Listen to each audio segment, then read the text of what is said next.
observadores, bem-vindos a mais um episódio do Observa Aí, podcast semanal do Observatório Nacional de Segurança Viária. Eu sou Rodrigo Ribeiro, Head de Comunicação e Marketing aqui do Observatório. Eu sou Paulo Guimarães, CEO do Observatório. Eu sou Pedro Borges, Head de Mobilidade Segura do Observatório. Hoje, assuntos importantes, né, Paulo? Alguns importantes, três principais. Outros também? Outros também, mas os três principais aqui, acho que pesquisa CNT, o programa Mover do governo federal e os dados do DataSUS que foram divulgados. Que foram todas essas questões, não fora a pesquisa CNT, que eu acho que foi antes do Natal, essas outras vieram aí realmente no apagar das luzes, né? Aos 40, na prorrogação. Na prorrogação. Na prorrogação de 2023. Então vamos começar já com a CNT, né, Paulo? Eles soltaram, divulgaram agora a rodovias, né? E CNT rodovias, e aí mostra ali piorou um pouquinho de 2022 para 2023. Isso é preocupante, né? Porque a gente teria que melhorar ao longo do tempo e não piorar. Eu acho que são dois elementos, a gente vai explorar melhor essa pesquisa aí nas próximas semanas, mas acho que duas informações importantes. A primeira é que, né, por mais que isso pareça óbvio, isso começa a ter sinais de mudança e você tem muita diferença ainda na qualidade da rodovia concedida e da não concedida. E aí a gente pode até fazer um parênteses aqui, usar como exemplo um projeto do DR, né? Então, aqui no estado de São Paulo, assim como os outros estados, as agências reguladoras controlam as rodovias concedidas. Então, em São Paulo é a Artesp, e aquelas não concedidas são responsabilidade do DR, que é o Departamento de Estrada de Rodagem. E o governo do estado de São Paulo anunciou um projeto muito legal, é uma reformulação da rodovia Floriano Rodrigues Pinheiro, que liga Taubaté a Campos do Jordão, uma região de serra, e que ele está implantando o conceito de rodovias do futuro. Então, o que vai acontecer ali? Quais são os elementos principais que estão sendo propostos nessa rodovia? Primeiro, uma reformulação de toda a drenagem, né? Isso tem a ver com as lâminas superficiais de água, isso gera aquaplanagem dos carros, enfim, a melhoria na drenagem ajuda a escoamento das chuvas e também a preservação da infraestrutura, como uma região de serra, deslizamento de encosta, tudo isso fica melhorado. Depois, na superfície, você tem uma melhoria geométrica, então alguns trechos com curvas mais perigosas vão ser reformulados, você passa a ter um pavimento com uma composição diferente, uma composição mais ecológica, que dá mais aderência para o veículo. Você passa a ter áreas de escape, né, coisas que a gente não tem aqui, né, pelo menos que eu me lembro, acho que não tem nenhuma rodovia do estado de São Paulo que tem área de escape, como a gente já tem em algumas rodovias do sul do país, né, que é aquela área, ali é aquela área de brita, né, caso haja uma saída de pista nessa curva, você tem ali o conceito de visão zero implantado, que preservando a vida daquela pessoa envolvida naquele sinistro. Você tem outros elementos relacionados à infraestrutura também, como, por exemplo, uma ciclovia. Então, como é um trecho de serra, essa é uma rodovia que é muito utilizada por ciclistas, né, os praticantes de esporte, de ciclismo, os speedeiros, né, como são conhecidos. Então, vai ter uma ciclovia segregada, inclusive com alguns trechos sobre pilotismo, porque ela vai sobrepor alguns trechos de serra.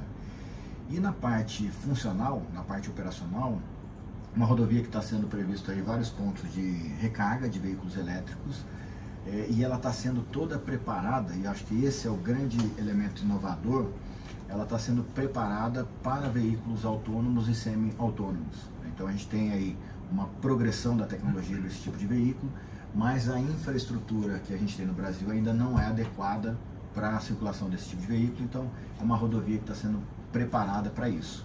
Então eu fiz esse parênteses para mostrar que aquelas rodovias não concedidas também está tendo uma diretriz de melhoria. Eu tive no final do ano passado no DENIT, que cuida, a gente tem em nível federal a NTT, que cuida das rodovias concedidas, e o DENIT, que cuida das rodovias não concedidas. E conversando com a direção do DENIT, eles estão muito focados também em trazer a qualidade das rodovias não concedidas para o mesmo patamar das concedidas. Então acho que a parte boa da notícia é essa, a parte ruim é que o estado geral de manutenção e conservação das nossas rodovias piorou com relação ao ano de 2022. Então depois a gente explora um pouco mais, né, esse levantamento aí, esse novo essa nova versão aí da pesquisa da CNT, ou aqui, ou no webinar, depois a gente divulga para vocês. E um outro assunto que surgiu aí também no fim do ano passado foi o programa Mover, do governo federal, que ele substitui o Rota 2030? Ele é uma nova versão, fase. uma nova fase. O Rota 2030 acabou. Que o 2030 já substituiu um outro, né, de 2012, se não me engano. É o processo de evolução das tecnologias veiculares. Mas antes de falar do Mover, eu queria falar um pouquinho de informação interessante sobre o mercado de veículos do Brasil, né? Tem, junto com o Mover, a gente recebe as informações aí dos fechamentos. Então a gente teve em 2023, eu achei muito interessante, os veículos elétricos, eles alcançaram 6,7% das vendas. Então eles foram muito impulsionados pela BYD, principalmente, com o Dolphin, né, que veio com uma proposta de um veículo mais acessível financeiramente falando. E no começo do ano, as vendas representavam cerca de 3%. Então mais que dobrou a venda de veículos elétricos. E a projeção do mercado é que até 2030, 60% dos novos veículos, 60% dos emplacamentos vão ser veículos eletrificados, sejam híbridos ou puramente elétricos. Então é uma informação importante sobre a evolução tecnológica que a gente está passando. E a BYD que comprou a Ford lá em Camaçãs, não foi? Isso. E entrou em operação já? Ainda não, né? Então eu imagino que... Foi até engraçado, porque eles lançaram essas semanas atrás a pedra fundamental da fábrica, que já existe, mas é uma modernização, né? Tá sendo trazida a produção para cá. Isso tem um pouco a ver com uma outra informação também do mercado automotivo, que é o imposto de importações de veículos elétricos. E existia uma isenção de impostos até o final do ano, e a partir agora de 2024 esses veículos voltam a ter a taxa de importação. Então a ideia também, com a chegada da fábrica da BYD, né, a Chery está fazendo toda uma alteração aqui na planta de Jacareí para adaptar 100% da produção a veículos elétricos. Então é uma manobra política usando a questão tributária para poder incentivar a indústria brasileira. Então, de certa forma, para a gente que é consumidor, acaba sofrendo um pouco por conta dos preços, mas para a indústria, para o mercado, é interessante a gente fomentar a indústria nacional. Então achei muito legal isso também. E esse imposto voto vai chegar a 35%. Né? Então vai dar uma salgada aí, tanto que se você olhar promoções, tem várias promoções de importadores de veículos elétricos falando, olha, tô te vendendo com o preço de 2024 ainda, antes da incidência dos novos impostos. E aí no dia 30 de dezembro foi publicada a medida provisória 1205, que instituiu o programa agora, né, a segunda fase do 2030, que agora vai se chamar Mover, Mobilidade Verde e Inovação. Então eles têm algumas novidades com relação ao programa Inovar Alto e o Rota 2030, né, que são os programas que se sucederam. Ele fala muito sobre promoção de combustíveis de baixo teor de carbono e formas alternativas de propulsão e valorização da matriz energética brasileira. Então qual que é o detalhe aqui? A gente está tendo uma inundação de veículos elétricos no mundo, mas o Brasil especificamente tem uma matriz energética, que é o etanol, que ele é sustentável também, né? Não tanto quanto o veículo elétrico, se a gente olhar só o veículo, mas o programa Mover, ele traz um pouco dessa noção. Então o que ele fala? Ele fala que ele não fala especificamente sobre eletrificação ou não, mas ele fala sobre redução de CO2. E aí ele usa o conceito do ciclo do poço à roda, né? Porque se a gente olhar só o veículo, né, aí é brutal a diferença. Mas se a gente olhar o ciclo do poço à roda, aí pode ser que, por exemplo, tem um país que está migrando para a eletrificação de frota, mas a matriz energética é baseada em usina de carvão. Aí não faz muito sentido, né? Ou até faz por algum tipo de interpretação. Isso é interessante. E também uma coisa que foi trazida no novo Mover é o critério de reciclabilidade, né? Então, para 2027, a pegada de carbono ela vai ser calculada, que eles chamam do berço ao túmulo. Então, considerando todo o ciclo de vida do veículo, né? Então acho que isso é interessante também. O programa traz também uma maior atenção com os aspectos de mobilidade e logística, né? Então está falando não só especificamente do veículo, mas levando em consideração a função dos veículos no ambiente de mobilidade e a expansão da participação da indústria automotiva local nas cadeias globais de valor. Então acho que isso é interessante também, tem um pouco a ver com a questão tributária. E a promoção de sistemas produtivos mais eficientes para a neutralidade das emissões de carbono.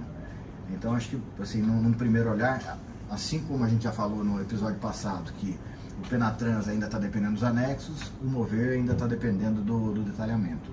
Mas numa primeira leitura, é isso aí que eu acho que a gente tira de informação importante.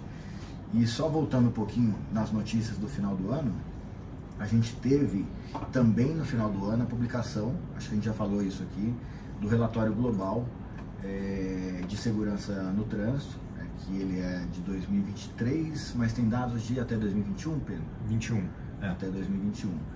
Então a gente vai repercutir esse relatório no final desse mês com um webinar com o Ministério da Saúde, então já fazendo um spoiler aí dos nossos avisos, para apresentar e debater um pouco, repercutir um pouco esse relatório, porque o Ministério da Saúde é o responsável pelo encaminhamento das informações de óbitos, enfim, de sinistralidade para a Organização Mundial de Saúde, então é a fonte oficial de dados. Então a gente vai conversar um pouquinho aqui com o pessoal do Ministério para entender como é que funciona esse processo e a percepção deles com relação ao resultado. Acho que de final de ano foi isso. Fim de ano é isso. E agora o DataSUS, né, Pedro? Foi divulgado esse ano, não foi ano passado? Ano passado. Foi ano passado também? Então tem mais uma... Tem mais dia 27 de dezembro, o DataSUS soltou os dados de óbitos no trânsito brasileiro de 2022. Então, ano passado foi até um ponto fora da curva que a gente teve divulgação de 2 anos. Então, a gente teve no começo, em maio, divulgação dos dados de 21, aí no finzinho do ano, 27 de dezembro, os dados de 22. Agora a gente falava daquele atraso, um delay de 2 anos, então por enquanto um delay de um 1 ano aí. Está diminuindo, vamos ver. Oremos. Então, em 2022, o Brasil teve 33.894 mortes no trânsito. Um leve aumento comparado com 21, que teve 33.813. Isso representa 0,24% de aumento. Estabilizou praticamente. Considerando dentro da margem de erro do Ibope. Margem de erro da coleta de dados deles. E eu trouxe algumas estratificações aqui da amostra. Então, quando a gente olha para as regiões, destaque negativo para a região norte, que teve um aumento de quase 8% nas mortes. Região sul teve um aumento de quase 3% e centro-oeste um aumento de quase 2%. E só fazendo um adendo, a região norte é uma das regiões com mais pontos críticos da pesquisa da CNT. Rodovias. Então, legal ter essa correlação. Faz sentido. Faz sentido. Região nordeste teve um pequeno aumento, foi 0,26%. E a região sudeste apresentou uma redução de quase 4%. Então, destaque positivo, é a única região que teve reduções. Quando a gente olha para os estados, eu não vou falar de todos aqui, mas só destacando os melhores e os piores. Então, os piores, o estado de Roraima teve um aumento de mais de 22%, é bastante coisa. Distrito Federal, que não é estado, mas é uma unidade da federação, mais de 12% de aumento de mortes. E estado do Pará com quase um aumento de 10%. Quando a gente olha para os estados que reduziram, o Rio Grande do Norte teve uma redução de mais de 10%, que é bastante também. Alagoas, a redução de mais de 10% também. E o estado de São Paulo teve uma redução de quase 7%. O estado de São Paulo reduziu isso é muita coisa. Quando a gente olha para os absolutos, dá quase uma redução de 400 mortes no estado. E essas reduções são com base nos números absolutos, não são taxas. Números absolutos. Não trouxe as taxas. Se pegar o estado de São Paulo é interessante porque o estado de São Paulo reduziu 7% no número absoluto. Mas se a gente olhar a taxa, essa redução ela foi mais vai ser maior. Até porque, olha, você tem o crescimento da frota. A gente tem hoje ainda, o principal grupo de vítimas, motociclistas 22 a 24 anos. Acho que isso vem se reforçando 20 a 24. 20 a 24. E pegar o caso específico do estado de São Paulo. De janeiro a novembro, a gente não pegou o dado de dezembro, mas de janeiro a novembro foram emplacados 250 mil novos veículos de 2 rodas no estado de São Paulo. E como o grupo de vítimas que puxa a estatística para cima é o de motociclistas, Quando a gente transforma isso em taxa, a gente vê que realmente o resultado do Estado de São Paulo foi bem bom com relação 21, 22, né? Que é uma comparação. Olhando essa comparação. Quando a gente olha para os modais, o modal que apresentou o maior aumento percentual foi as vítimas ocupantes de automóvel. Ocupantes de automóvel. Quase 4% de aumento. Ocupantes de ônibus é difícil ver o percentual porque é muito pouco, mas aumentou 2%. Em 21 tinha 124 vítimas fatais e agora teve 126. Então, diferença de 2 mortes. Motocicleta ainda vem aumentando, ainda é o maior grupo de vítimas, aumentou 1% de 21 para 22. E pedestre aumentou também 0,7% entre esses 2 anos. E o pedestre provavelmente é o grupo de vítimas aí de idade um pouco mais avançada. Eu não cruzei essas duas informações, mas é uma boa, acho que vou fazer isso também depois, pra gente dar uma olhada. Aí, com reduções, tem os ciclistas, redução de quase 3%. O outros, que é aquela classe que ninguém sabe qual que era o modal da vítima, quase 4%. E nos ocupantes de caminhão, quase 5% de redução. Então, destaque positivo aí para o modal. E você falou da defasagem de tempo, né, entre o fechamento.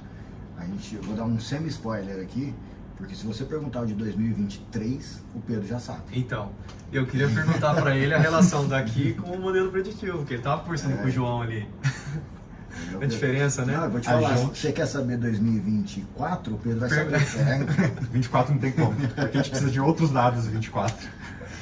Mas 23 está quase, já vai começar a produzir 23 agora. Nosso modelo errou 100 mortes. Subnotificou 100 óbitos. De 34 mil? 33.800, a gente mediu 33.700. Então, parabéns. Parabéns Palmas aí para a equipe. Exato. E esse modelo preditivo ele vai ser muito importante, porque justamente para isso, né? Para a gente ter as políticas públicas sendo formuladas de maneira mais assertivas, né? E a gente está na missão de regionalizar ele. Que nem eu disse agora, teve muita diferença, teve estados que cresceram, diminuíram, regiões também, então é importante ter esse modelo também, não só a nível brasileiro, né? E assim que a gente finalizar isso, está previsto para fevereiro agora, né, Pedro? Fevereiro. Qualquer um da sociedade, qualquer um vai conseguir acessar esses dados? Sim, como a gente sempre faz com todos os trabalhos do observatório. Então vai sempre deixar livre o método e os resultados. Legal, bem legal. Esse é top. Então, entrando aqui na nossa agenda, na semana passada e essa semana, já no começo da semana, tivemos algumas situações aqui. A gente falou no último episódio do pessoal de Ohio, que ficaram aqui 2 semanas, né, por 2 semanas aqui no Brasil, fazendo um trabalho, um intercâmbio aí, e ajudando também o Observatório e a Subter, que é uma outra empresa que está no Parque Tecnológico, e foi finalizado sexta-feira, né, Paulo? Foi finalizado sexta-feira, eles apresentaram a conclusão do trabalho. São alunos de graduação, de diversas áreas, na área de negócios, na área de marketing, relações institucionais, e achei bem interessante, porque com o tempo que eles tiveram e a ausência total de afinidade com a instituição aqui, eles conseguiram se aprofundar e fazer diagnósticos muito precisos com relação, então assim, qual foi a missão que foi passada para eles. O Observatório está num processo de internacionalização, a gente está olhando primeiro para a Europa, a partir de Portugal, né, os países de língua portuguesa, mas a gente tem interesse de ir para os Estados Unidos também. Então a demanda para eles foi, o que eu preciso para operar e atuar nos Estados Unidos. E eles passaram uns insights bem legais, inclusive levantaram algumas universidades com programas já abertos para que a gente possa se conectar, fizeram sugestões na nossa área de marketing, para adaptações do site, idioma, apresentação do observatório para eles, né? A forma de procura, a ferramenta de busca, então foi bem legal, acho que um resultado interessante que a gente aproveita agora para os nossos trabalhos posteriores. Legal. E 2 entrevistas, de algumas aí dos últimos dias. Você falou, a CBN você já comentou, que foi a repercutir o projeto do governo do estado aqui na Floriano Rodrigues Pinheiro, então já falou. E tá no nosso site para quem quiser acompanhar, saber um pouco mais, se aprofundar aí na entrevista, já tá no nosso site. E uma outra foi para Máxima FM. Para a CBN São Paulo, você falou das mortes de motociclistas aí do balanço do Infociga, específico dos motociclistas em São Paulo. A abordagem da reportagem era no seguinte sentido. Primeiro, assim, a faixa azul, ela é boa ou não é? Não sei porque que eles ainda questionam isso, porque já está mais do que comprovado que foi uma solução interessante para São Paulo. E aí, a segunda pergunta era, se é tão bom assim, por que não põe na cidade inteira? Você tem um monte de limitação física, estrutural da cidade para implantar elementos segregados como esse, né? Eu comparo a faixa azul a uma ciclofaixa, talvez, ou até uma ciclovia, né, se fosse mais segregada. E você não tem espaço físico para implantar ou segregar o sistema viário por tipo de veículo. Então, qual é a solução para isso? Aí a solução está naquilo que a gente defende desde que a gente nasceu enquanto observatório, que é o comportamento. Então, a gente tem uma evolução dos veículos, a gente falou isso agora no começo do programa sobre isso. A gente tem a evolução da infraestrutura e agora a gente precisa ter a evolução das pessoas. Entender sobre a questão do compartilhamento do espaço público. Os motociclistas, né, 20 a 24 anos, é uma faixa etária que a gente tem mais dificuldade para levar esses elementos de conscientização, porque é uma idade acabou de atingir liberdade, está numa fase que é mais desafiadora, assim, do ponto de vista educacional de conscientização. Mas você tem o outro lado também, né? Você tem, e a gente traz isso nos nossos conteúdos do Laço Amarelo, agora desse mês, que é o mês do motociclista, a gente traz essa informação também, que não basta só a gente ficar cobrando o motociclista comportamento seguro. Temos que cobrar, temos que acessar essas pessoas, mas também tem o outro lado, né? O maior tem que proteger o menor. E a gente tem trabalhado também nisso. Então, se todo mundo tivesse um mínimo de consciência e de respeito ao próximo, a gente estaria já com o nosso trabalho já na fase de refinamento. Mas a gente ainda tem muito trabalho pela frente. Eu acho que esse é o sentido. Agravado também, como eu disse, pelo aumento no número de emplacamento de veículos duas rodas, 250 mil veículos, grande parte deles na cidade de São Paulo. Então é desafiador, mas e foi até por isso que o Observatório escolheu como principal grupo de vítimas a ser trabalhado em 2024 motociclistas. Né? A gente está trabalhando fator de risco e velocidade e grupo de vítimas motociclistas. Lógico que a gente está fazendo tudo, mas esses são os principais. Não, e repercutindo o dado em si, mostrou, né? Teve um leve aumento nos óbitos, mas nenhum óbito registrado na faixa azul. E essa entrevista também já está no nosso YouTube, tá essa entrevista para a CDN de São Paulo está no nosso YouTube, assistam.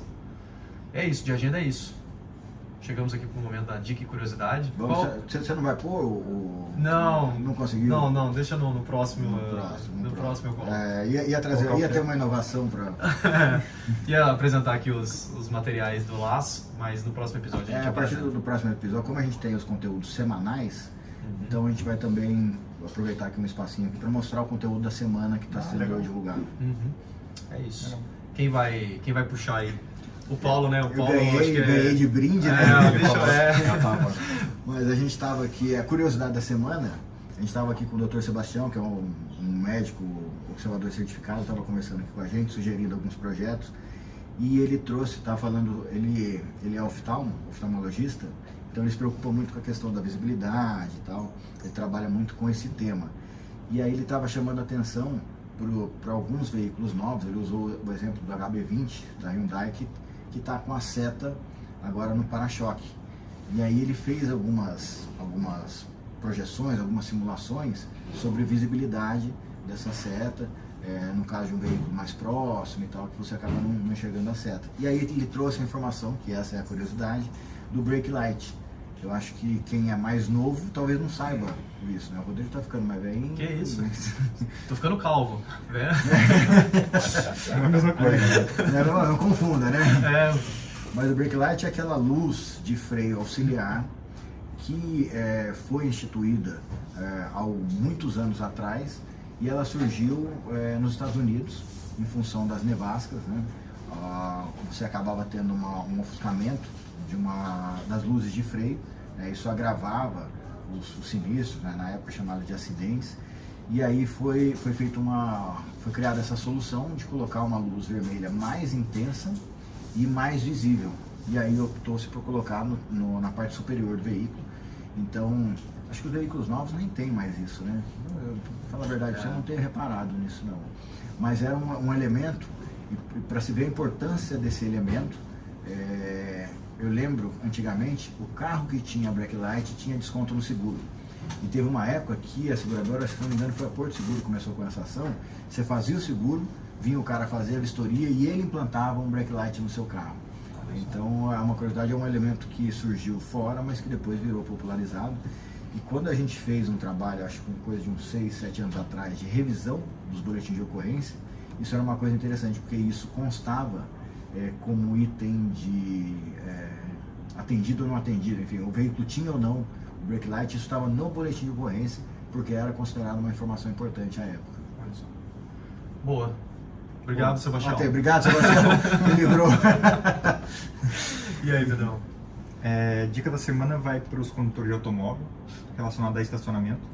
Eu vi, em Curitiba eu não via tanto, mas aqui em São José tem muita vaga de comércio, que é em 90 graus e fica geralmente depois da calçada, assim, mais para dentro do recuo do estabelecimento. E quase todo mundo para de frente, só que recomenda-se que você pare de ré, por mais que seja mais difícil ali com o fluxo da via, porque na hora de você sair você tem mais visibilidade de quem está passando na calçada, do pedestre e dos veículos que estão indo na via. Então sempre que possível, parar de ré nessas horas. Parar de ré. Uma boa dica. Se eu falar isso pra minha esposa, ela não vai gostar não. Porque É mais difícil mesmo. Mas às vezes Mas até para sair é bem mais fácil. até em estacionamento particular isso também vale. Às vezes você acaba parando de ré, você tem mais visibilidade das pessoas que estão passando a pé ou também de carro. Se você for em algumas fábricas, você já tem bastante fábrica, nas fábricas é obrigatório parar de ré. Por questão de evacuação. Também tem a facilitar questão da emergência. Né? É interessante. E os veículos mais novos hoje têm sensor de ré, ou a própria câmera, ou algum tipo de apito, mas a gente tem, na manobra e marcha ré, um risco muito grande, principalmente em via pública, com criança. Criança, pedestre, idoso, né? Tá fora da linha de...